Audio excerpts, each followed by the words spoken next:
Hello बच्चों, चलिए प्रश्न पढ़ते हैं।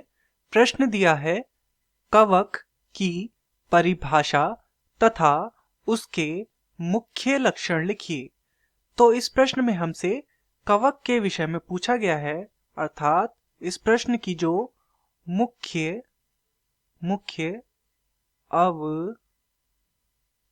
अवधारणा है, मुख्य अवधारणा जो है वह कवक के विषय में है।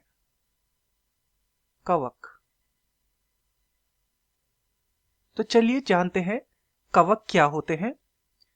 तो कवक ऐसे जीव हैं जिनकी कोशिका भित्ति काइटिन की बनी होती है। काइटिन तथा यह कोशिका भित्ति में सेल्यूलोज भी उपस्थित होता है, अर्थात कवकों की जो कोशिका भित्ति होती है वह काइटिन एवं सेल्यूलोज की बनी होती है। इनके जो शरीर की संरचना है वे धागे समान होती है। धागे समान। तो इनके शरीर की संरचना धागे समान होती है। इन धागे समान संरचनाओं को तंतु कहा जाता है, अर्थात कवक तंतु कहा जाता है। कवक तंतु। जब बहुत सारे कवक तंतु मिलते हैं तो एक जाल नुमा संरचना का निर्माण करते हैं, जिसे कवक जाल कहा जाता है। तो कवकों के शरीर की संरचना धागे समान होती है। ये धागे समान संरचनाओं को कवक तंतु कहा जाता है। और जब बहुत सारे कवक तंतु मिलते हैं तो एक जाल नुमा संरचना का निर्माण करते हैं, जिसे कवक जाल कहा जाता है। कवकों की प्राप्ति का स्थान, अर्थात ऐसे स्थान जहां पर कवक मिलेंगे, वह नम एवं छायादार स्थान होते हैं। नम एवं छायादार स्थान, या फिर ऐसे स्थान जहां पर कम प्रकाश हो। तो ये हमेशा नम, छायादार एवं कम प्रकाश वाले स्थानों पर ही प्राप्त होते हैं। इनकी एक और विशेषता है कि इनमें पर्णहरित का अभाव होता है। पर्णहरित अर्थात क्लोरोफिल। तो पर्णहरित का इनमें अभाव होता है।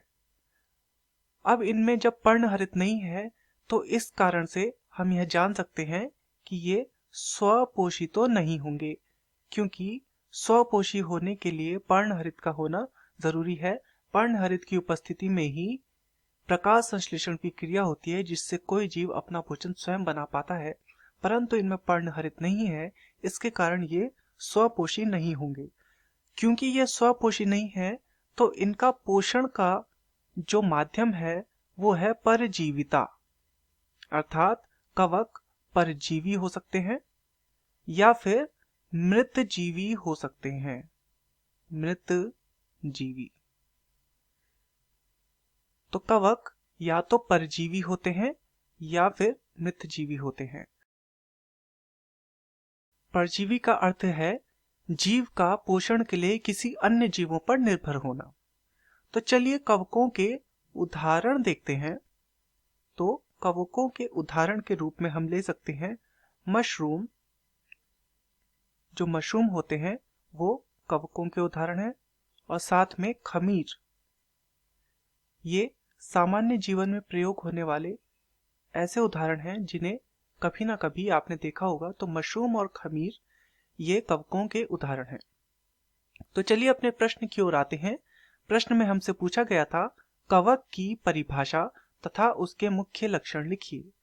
तो कवक ऐसे जीव हैं जिनकी भित्ति काइटिन व सेल्यूलोज की बनी होती है। इनका शरीर धागे समान संरचनाओं से बना होता है, जिन्हें कवक तंतु कहा जाता है। ये नम छायादार स्थानों पर मिलते हैं। इनमें पर्णहरित का अभाव होता है, जिस कारण से ये स्वपोषी नहीं होते हैं, तथा पोषण के आधार पर ये परजीवी या मृत जीवी होते हैं।